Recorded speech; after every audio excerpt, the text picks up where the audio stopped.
నేపాల్లో మరోసారి రాజకీయ సంక్షోభం తలెత్తింది.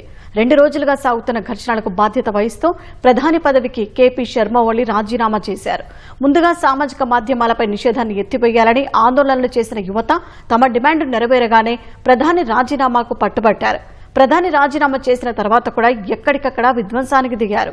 ఈ పరిస్థితిలో ఆందోళనకారులు శాంతించి చర్చలకు రావాలంటూ సైన్యంతో పాటు పలు భద్రతా విభాగాలు విజ్ఞప్తి చేశాయి.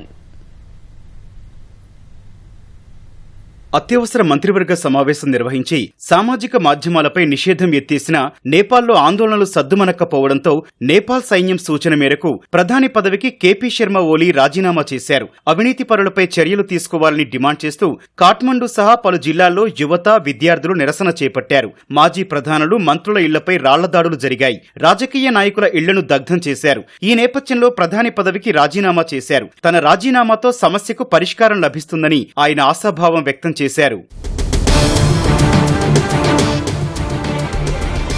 ప్రధాని పదవికి ఓలీ రాజీనామా చేయడంతో ఆందోళనలను విరమించాలని నేపాల్ సైన్యం నిరసనకారులకు విజ్ఞప్తి చేసింది. సహనం పాటించాలని, సమస్యను శాంతియుతంగా చర్చల ద్వారా పరిష్కరించుకుందామని నేపాల్ సైన్యం, ఇతర భద్రతా సంస్థల అధినేతలు కలిసి సంయుక్తంగా విజ్ఞప్తి చేస్తూ ప్రకటన విడుదల చేశారు. ఇలాంటి క్లిష్ట పరిస్థితుల్లో మరింత ప్రాణ, ఆస్తి నష్టాలను కలిగించవద్దని కోరారు. వీలైనంత వేగంగా సంక్షోభానికి శాంతియుత పరిష్కారం కనుగొనేందుకు అన్ని రాజకీయ పార్టీలు కలిసి రావాలని పిలుపునిచ్చారు. నేపాల్ ఆర్మీ చీఫ్ అశోక్ రాజ్ సిగ్దేల్, నేపాల్ ప్రభుత్వ ప్రధాన కార్యదర్శి ఏక్ నారాయణ్ ఆర్యల్, హోం కార్యదర్శి గోకర్ణ దవాడి, సాయుధ పోలీసు దళం చీఫ్ రాజు ఆర్యల్, జాతీయ దర్యాప్తు విభాగం చీఫ్ హుత్రాజ్ థాపా ఈ సంయుక్త ప్రకటనపై సంతకం చేశారు. అణచివేతదారుడు రాజీనామా చేశారని, జనరేషన్ జెడ్ యువత ఇప్పటికైనా ప్రశాంతంగా ఉండాలని కాఠ్మండు మెట్రోపాలిటన్ నగర మేయర్ బాలిన్ షా కోరారు.